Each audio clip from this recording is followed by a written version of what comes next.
जय हिंद, जय हिंदुस्तान। आज हम स्टार्ट कर रहे हैं फुटबिट विदाउट फीट का जो इसका समरी है, जो लिखे हुए हैं H.G. वेल्स ने।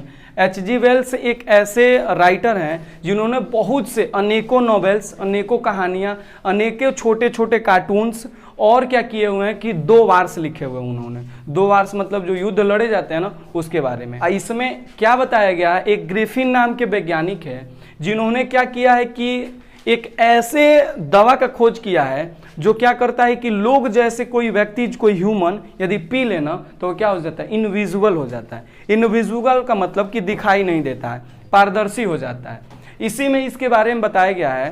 तो जो ग्रिफिन थे ना, उनके बारे में बताया। ये कहानी स्टार्ट होती है लंदन के एक ऐसे जगह से जहाँ पे कि 2 सीढ़ियों पे 2 मतलब ताजे ताजे पैरों के निशान कीचड़ युक्त दिखाई देते हैं 2 बच्चों को। अब केवल पैरों के निशान दिखाई देते हैं और वो पैर नहीं होता है, केवल कीचड़ युक्त होता है। लड़के के लगते हैं उनको कुछ अजीब लिखता है, लगते हैं उसको फॉलो करने। फॉलो जैसे जैसे करते करते जाते हैं वह धुंधला होता जाता है, धुंधला होता जाता है और फिर क्या होता है, अंत में समाप्त हो जाता है। यह पैर होता है ग्रिफिन का, जो एक वैज्ञानिक है, जो एक लॉलेस वैज्ञानिक है। लॉलेस वैज्ञानिक का मतलब कि जो नियम को कभी नहीं मानने वाले। कुछ लोग होते हैं जो नियम को मानते हैं और कुछ लोग होते हैं जो नियम को मानते ही नहीं है, उन्हीं को बोला जाता है लॉलेस। तो वह ग्रिफिन जो हैं लॉलेस के साथ साथ ना, मतलब थोड़े से चिड़ैले हैं, थोड़े से गुस्सैले आदमी हैं। उसने एक ऐसे दवा की खोज करती है जिसको पीने के बाद लोग क्या हो जाते हैं, इनविजिबल हो जाते हैं, दिखाई नहीं देते हैं। उसने जैसे दवा को पीता है वह इनविजिबल हो जाता है। अब उसके साथ एक घटना होती है, घटनाएं तो ज़्यादा होती हैं, घटनाएं यहाँ से स्टार्ट होती हैं कि जो उसके मालिक है ना, जैसे जो रूम का मालिक है वह उससे बड़ा चिढ़ता है।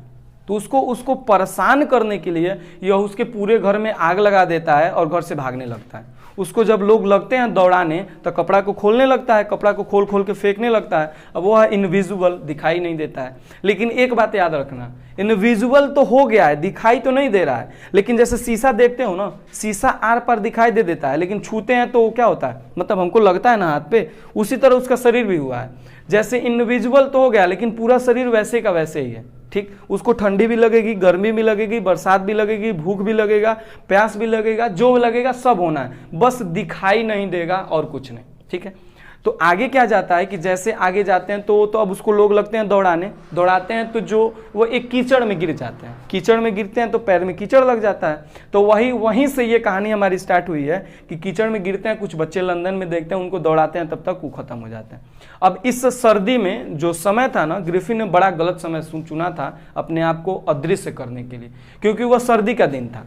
और सर्दी के दिन में आपको पता है कि ठंडी लगना है, कपड़ा न पहने तो ठंडी लगना है। और उसका शरीर पे पूरा पारदर्शी तो हो गया था लेकिन ठंडा लग रहा था। तो इस सर्दी के वजह से उसने क्या किया कि मतलब एक ऐसे जगह पे, जैसे एक बड़ा सा स्टोर में जाके छिपने की कोशिश की। स्टोर में जैसे गया हुआ तो स्टोर में जाने के बाद उसे एक बड़ा सा हैट मिला, एक कोट मिला, कुछ खाने के लिए सामान भी मिले और अनेक जो उसको ज़रूरत थी सब ले लिया। और मदिरा भी उसने पिया, मिठाइयाँ भी खाई। मदिरा कहाँ से लाया था, एक किराने की दुकान से चुरा के लाया था। जैसे क्या होता है कि मान लो तुम दिखाई नहीं दे रहे हो तो जिसके भी दुकान पे जाओगे, शरीर में लड़ोगे तब तो पता चलेगा कुछ लड़ा है, नहीं तो दिखाई नहीं देगा। तो उसी से जाता था, वो चुरा लाया। तो मदिरा की दुकान से उसने लाया था उसको चुरा के। उसके बाद जैसे उसने उसमें अंदर, अभी वो जो टाइम था वह जैसे दुकान बंद होने का टाइम था, दुकान बंद हो चुका था। उसके बाद एक गद्दी पे जाके आराम से सो गया, रात भर सोया। बच गया होता वो, यदि आराम से सो के बच गया होता, तब तक जब तक दुकान खुलने से पहले उठ जाता, नहीं उठ पाया बेचारा, सोया रह गया। जैसे दिन भर का थका उका था, दौड़ा दौड़ी था, सोए रह गया। तब तक उधर से 2 कर्मचारी उधर से आए। तो जैसे ये अब दिखाई दिया, क्योंकि कपड़ा पहना हुआ था। मान लो कपड़ा नहीं रहेगा तब ना नहीं दिखाई देगा, तो कपड़ा पहना हुआ था। उधर से जब आए तो अब किसी भी तरह से वहां से भगना तो स्टार्ट किया। भाई दिख रहा था शरीर, एक एक करके अपना अपना कपड़ा खोला। तो फिर क्या हो गया भाई, उसको नहीं पहचाने, नहीं देख पाए। दिखेगा तब तो कोई दौड़ाएगा, फिर छोड़ के गायब हो गया। ले कहाँ गया, भूत भूत भूत, भाग गया सब। इसके बाद फिर आया तो अब इसको भाई इस ठंडी में लग रही थी, ठंडी जनवरी का महीना था, महीना भी बताया गया है। तो इस जनवरी के महीने में जब ठंडी लगने लगा उसको, तो बेचारा करे क्या, जाए कहाँ। तो फिर उसने एक ऐसे जो नाटकीय दुकानें होती हैं, जैसे जहाँ नाटक का सामान मिलता है, उस दुकान में गया। उसने एक नकली नाक लिया, एक चश्मा लिया, एक पट्टी लिया, टोपी टाइप के लिए, और पूरे शरीर को मतलब ढक लेने वाले शरीर को कि कोई पहचान जाए आदमी है। और उसके बाद जब उधर से दुकान के निकलने की बारी आई ना, तो जो उसका मालिक था उसको पीछे से डंडा मारा और वो क्या हो गया, बेहोश हो गया। जितना पैसा था सब पैसा निकाल लिया और लेके निकल गया। भाई इस लंदन जैसे जगह में, इतने भीड़ भाड़ वाली जगह पे उसको रहना बड़ा दिक्कत लग रहा था, क्योंकि समझ ही रहे हो पैसा चुरा लिया है। भाई जाएगा कहाँ, मालिक को तो खत्म कर दिया, रूम कौन देगा, माने भूत आदमी को कोई रूम देने जाएगा, अदृश्य है। तो फिर उसने गया और एक आइपिंग के लिए एक जगह गया, आइपिंग एक गांव का नाम है, वहाँ पे मतलब लंदन से कुछ दूर पे है, वहाँ पे गया और एक वर्सराय में एक होटल में अपना एक रूम बुक किया। वहाँ एक जो मालकिन है वो मिसेज हॉल है। मिसेज हॉल क्या करती हैं कि उसके बारे में जानना चाहती हैं, लेकिन वो बताता है कि मैं एक वैज्ञानिक हूँ, मैं यहाँ एकांतवास के लिए आया हूँ। एकांतवास का मतलब कि मुझे कोई परेशान नहीं करेगा, मैं रहूँगी। मिसेज हॉल उससे इंटरेस्टेड होना चाहती हैं। जैसे हम क्या करते हैं, क्लास में कोई नया लड़का या कोई लड़की नया आए ना, तो बच्चे क्या करते हैं कि उसके बारे में बड़ा जानने की कोशिश करते हैं। ये क्या नाम है, क्या घर है, क्या करते हो, क्या नहीं करते हो, क्या नहीं, सब जन जाते हैं। लेकिन कुछ घुसैले लोग होते हैं, चाहे कुछ खड़ूस लोग होते हैं, कहता है हम कुछ नहीं बताएंगे, हटो मेरे सामने से। तो वैसे ही वो भी एक ग्रिफिन है, नहीं बताता है ग्रिफिन। तो इसके बाद ग्रिफिन जब नहीं बताता है तो भाई मिसेज हॉल छोड़ देती हैं, क्योंकि वो ऑलरेडी जो रूम रेंट है ना अधिक दे चुका होता है। ठीक है, जब रूम रेंट अधिक दे चुका होता है तो क्या करते हैं कि ग्रिफिन को पैसा को छोड़ के, अब ग्रिफिन का पैसा कितना दिन चल सकता है, तुम सोचो, पैसा खूब चुरा लो, बैठ के खाओगे तो कितना दिन चलेगा, कुछ निश्चित समय ही। और जब जैसे फ्री का पैसा मिलता है ना, चाहे फ्री का धन मिलता है, चाहे पुरोहित से पैसा मिला होता है, धन मिला होता है, लोग उसका सम्मान नहीं करते हैं। खुद से कमाते हैं ना, तब पता चलता है क्या आया हुआ है। तुमको फ्री से क्वेश्चन बता दिया जाए ना, फ्री में ये सब दे दिया जाए ना, तुमको पसंद नहीं आएगा, और वही कुछ उसके लिए तुमको मेहनत करना पड़े ना, तब जाके पसंद आएगा, समझे। तो उसी तरह उसको पैसा जो मिला था वो जल्दी जल्दी खर्च कर दिया, पैसा तो खत्म हो गया। जब मिसेज हॉल ने पैसा मांगा, उसने कहा मेरा एक चेक आने वाला है, मैं उसके बाद लौटा दूंगा। तो अब क्या करे कि जो मिसेज हॉल हैं वो भाई निश्चिंत हो गई, ठीक है पैसा दे देगा। लेकिन एक अकस्मात एक ऐसी घटना घटी जिसका कि कोई कल्पना कर ही नहीं सकता था। एक पादरी के घर में चोरी हुई। पादरी और उसकी पत्नी आराम से सो रहे थे, ऊपर वाले कमरे में आवाज़ आई। पादरी डंडा लेके गया, दरवाज़ा खोला तो कोई था ही नहीं, कुछ बजने की आवाज़ आई और वहाँ देखा तो कोई था ही नहीं।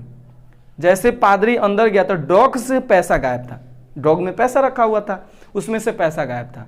और क्या हुआ कि वह मतलब इस बात को पूरे गांव में फैला दिया कि मैं जैसे अंदर गया आवाज़ आ रही थी लेकिन कोई था नहीं था। तो लोगों ने कहा कि भूत बैतालों का काम है, किसी ने कहा कोई आया होगा चुरा के लेके भाग गया होगा। और जो मिसेज हॉल थी ना, उनको इस पे शक था, ग्रिफिन पे। और शक और ज़्यादा ताज़ा कब हो गया, एक दिन की बात है, ग्रिफिन ना अपने दरवाजों को खोले हुए, मतलब पूरा जितना हैट वोट, जितना चश्मा उश्मा, नकली नाक को पहनता था, सब क्या किया था कि लगा दिया था। अब आपको एक क्वेश्चन बन रहा होगा कि जब ग्रिफिन जो था अदृश्य था, तो फिर मिसेज हॉल को कैसे समझ में आया कि आदमी है, कैसे रूम रेंट दे दी, रूम को रेंट पे कैसे दे दी। तो किया क्या था, उसने पूरे मुख को पट्टी से बांध दिया था। जैसे किसी का एक्सीडेंट नहीं हो जाता है, पट्टी से पूरा बांध देता है, आंख में चश्मा लगा लिया था और पूरे सिर को बांध दिया था।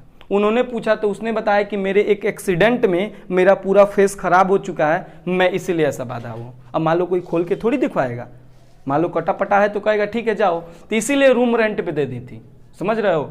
इसके बाद जैसे अंदर मिसेज हॉल और उसके पति गए तो देखे कि उसका पूरा हॉट और पूरा सामान वामान ऐसे पड़ा हुआ है, और उधर से और इन्होंने देखा कि जब ये वैज्ञानिक है, इसका दरवाजा खुलता तक नहीं था, कभी नहीं खुलता था, हर समय बंद किए रहता था, आज क्यों खुला हुआ। तो जैसे उन लोगों ने अंदर गया ना, तो उनके अंदर से मतलब बाहर से एक क्या कहते हैं ना, सोफा जो होता है उसके आगे आने लगा। अब सोच लो, भूतों पैतालों का आ गया जमाना कि भाई सोफा अपने आप उसके बाहर आ रहा है, उसके तरफ आ रहा है, और उसके तरफ टोपी भी आई, जो हेड था बड़ा वाला, उसके बाद अनेक सामानें उसके तरफ आई, अपने आप को बचाया, और तब जाके वो समझे कि भूत है। तब तक देखा कि जो बड़ा सा सोफा है उसको धक्का दे के रूम से बाहर निकाल दिया, दरवाजा लॉक भी हो गया, बंद भी हो गया। ये कैसे हो सकता है, दरवाजा लॉक भी हो जाए, बंद भी हो जाए, ठीक, तो बंद हो गया। अब इसके बाद देखो इनको और शक हो गया, और शक कब ज्यादा हो गया, ये पैसा लाके उनको रूम रेंट दे दिया। अब तुम बताओ, उसके पास तो एक पैसा नहीं था, वह कहीं गया नहीं, कहीं आया नहीं, पैसा कहां से आ गया। तो इस तरह करके शक हो गई। तो जब उन लोगों ने, अब मिसेज हॉल समझ रही थी कि इसने ना कोई जादू किया हुआ है, क्योंकि मेरा जो सोफा है वह मेरे पुरोहितों का सोफा है, मेरी दादी माँ, मेरे घर के लोग उस पर बैठा करते थे, ये मेरे विरुद्ध हो गया है। तो अब उन्होंने एक उस गांव का एक पुलिसमैन था जिसका नाम था, उसको उन्होंने बुला लिया। अब गुप्त रूप से उसको बुलाया गया था कि इस जो ग्रिफिन है ना उसको पकड़ लिया जाए। अब इस बीच में क्या हुआ कि जैसे अभी वह आता पुलिस वाला, तब तक इस मिसेज हॉल और उनके पति ग्रिफिन के रूम में गए और ग्रिफिन से कहने लगे कि तुमने मेरे रूम के साथ, मेरे इस सोफे के साथ क्या किया हुआ, कि जो मेरे विरुद्ध कार्य कर रहा है, या मैं क्या कर रहा हूँ लोग कि मतलब तुम रूम के अंदर और रूम के बाहर जब दरवाज़ा लॉक हो जा रहा है तो तुम आ कैसे जा रहे हो, चाहे चले जा कैसे रहो। जैसे मान लो आ रहा था तो दिख नहीं रहा था, तो वह भाई उन लोगों को लग रहा था कि कोई जादू टोना कर रहा है ये, ठीक। तो इसी वजह से अब उन लोगों ने थोड़ा तेज़ आवाज़ में बात किया। तो ग्रिफिन तो पहले से गुस्सैला आदमी, जैसे उन्होंने तेज आवाज में बात किया, उसने क्या तुम मुझसे तेज आवाज में बात कर रहे हो, तुम जानते हो मैं कौन हूं। और उसके बाद क्या किया, उसने अपने सिर का जो पट्टी था उसको उतारना स्टार्ट कर दिया। ज्यों जो पट्टी उतारता त्यों त्यों वहां का जो उसका शरीर है ना गायब होता जाता। ऐसे करके उसने अपना चश्मा उतारा, जो मूछ लगाया हुआ था वह उतारा, नकली नाक उतारा, टोपी उतारा और जो पट्टी बांधा हुआ था उतार दिया। अब उन लोगों के सामने एक बिना सिर वाला व्यक्ति दिख रहा था, जिसका तो नीचे का भाग था लेकिन सिर दिखाई नहीं दे रहा था। अब जो जेफर्स थे पुलिस वाले, अब वह भी वहां पे आ गए। अब उन्होंने जब इस सिचुएशन को देखा तो जेफर्स एक ऐसे पुलिस वाले थे जो कि मतलब अपने काम को करने के लिए मतलब एड़ी चोटी का दम लगा देते थे। एड़ी चोटी का दम लगाने का मतलब कुछ भी कर जाना। अब भाई उनके लिए एक समस्या थी कि ऐसे व्यक्ति को गिरफ्तार करना था जिसके पास सिर ही नहीं था। और ऐसे करके फिर ग्रिफिन जो था अपने काम में लगा हुआ था, अपने कपड़े उतार रहा था, अपने पूरे मतलब शरीर का जो जो अंग ढका हुआ था सबको उतार रहा था। जैसे जैसे उतार रहा था वो इनविजिबल हो जा रहा था और अंत में उसने अपना पैजामा उतार के फेंक दिया और पूरी तरह इनविजिबल हो गया। अब जेफर्स के सामने एक बड़ी समस्या थी कि बिना देखने वाले व्यक्ति के साथ उनको फाइट करना था और उसे गिरफ्तार करना था। भाई करे तो कैसे करें, तुम ही सोच लो, तुम्हारे सामने कोई आ जाए जो कि ऐसे ना दिखाई ना दे, क्या करोगे? हवा को पकड़ पाओगे क्या? तो इसी तरह वह देख नहीं पा रहे थे, फिर भी उन्होंने मुक्काबाजी स्टार्ट किया, मारना स्टार्ट किया। अब इस बीच में उधर से उनके तरफ मुक्का आने लगा। अब अंतिम बार जब उसको मार रहे थे तब तक मारने के चक्कर में उनको एक मुक्का लगा और धड़ाम से गिर गया। जेफर्स गिरे तो उन्होंने चिल्लाना स्टार्ट किया कि पकड़ो पकड़ो पकड़ो उसे पकड़ो। इस बीच में जितने लोग वहाँ उपस्थित थे ना, कुछ वहाँ के पड़ोसी लोग भी आ चुके थे हल्ला सुन के, सब लोग हक्का बक्का रह गए कि यह क्या है, ये क्या है। यहीं पे कहानी हमारी ख़त्म होती है। द फुटब्रिज विदाउट फीट का यदि आप फुल समरी देखना चाहते हैं तो कमेंट करें, मैं फुल समरी आपके लिए लेके आऊँगा। और इसमें क्वेश्चन आंसर क्या बन सकता है कि क्वेश्चन आंसर पहला बन सकता है कि ग्रिफिन किस प्रकार के व्यक्ति थे। तो हम कहेंगे एज ए साइंटिस्ट ग्रिफिन एक बहुत अच्छे साइंटिस्ट थे, क्योंकि इनविजिबिलिटी का फार्मूला ढूंढ पाना बहुत ही मुश्किल है, जो इनविजिबल हो जाना। लेकिन एज ए आदमी, एज ए ह्यूमन लॉलेस इंसान थे, अच्छे इंसान नहीं थे, गुस्सैले थे, लॉलेस थे। क्वेश्चन पूछा जा सकता है कि मिसेज हॉल जो थी वह ग्रिफिन के साथ क्या की, ऐसा क्वेश्चन पूछा जा सकता है। तो मिसेज हॉल ग्रिफिन के साथ मतलब बड़ा ही दुष्व्यवहार की, क्योंकि उनसे तो पहले फ्रेंडली रहना चाहती थी, लेकिन ग्रिफिन ने जब उनको मना करा दिया तो फिर उन्होंने ऐसा नहीं किया। और क्या बन सकता है क्वेश्चन कि जो आइपिंग गांव था उसमें कौन सी नई घटना घटी हुई थी। तो ना आइपिंग गांव में घटना घटी हुई थी कि जो पादरी था उसके घर में चोरी हुई थी। और क्या हुआ था, आइपिंग जो गांव था उसमें हुआ क्या था कि मतलब एक ऐसी घटना घटी ठंडी के दिन में, तो एक वैसे अजनबी इंसान गया, उसके ऊपर से कि ठंडी के दिन के जाने के बाद उन लोगों में मतलब पैसा पूरा दे दिया और पूरा पट्टी लगा हुआ था, जादू टोना जानता था। जो पादरी के साथ घटना हुआ वह लिख देंगे, और क्या इन लोगों के मिसेज हॉल के जो रूम में घटना हुआ, घर में घटना हुआ, सोफे के साथ घटना हुआ, ये लिख देंगे। ये लॉन्ग का क्वेश्चन बन सकता है। और क्या क्वेश्चन बन सकता है कि मिस्टर ग्रिफिन जो थे एज एन साइंटिस्ट, उन्होंने अपने जो लॉर्ड लैंड थे मतलब घर का जो मालिक था उसे आग क्यों लगाया। और क्या बन सकता है कि उन्होंने स्टोर में क्या किया। तो पहला नंबर लॉर्ड लैंड के साथ क्या किया, तो उसके घर में आग लगा दी क्योंकि वह चिढ़ते थे। स्टोर में क्या किए, तो स्टोर में उन्होंने गए, हेड ओट जो टोपी ओपी खरीदनी थी मतलब लेनी थी, पहने कोट पहने, लेकिन जब वहाँ से मतलब अभी खुला दुकान तब तक उन्हें दौड़ाने लगे तो वहाँ से भाग गए। और क्या कि जो नाटकीय दुकानें थी उसमें गए तो उन्होंने क्या किया, तो वहाँ से पैसा लूटा और उन्होंने जो मूछें ऊँचे थी, नकली वस्तुएं थी, सबको लूटा। और क्या किया कि जो मालिक था ना उसको सिर से मारे और फिर पैसा लेके लूट के चले। तो यही सब क्वेश्चन बन सकता है और छोटी छोटी क्वेश्चन से बन सकती हैं जो आप अपने अध्ययन कर सकते हैं कि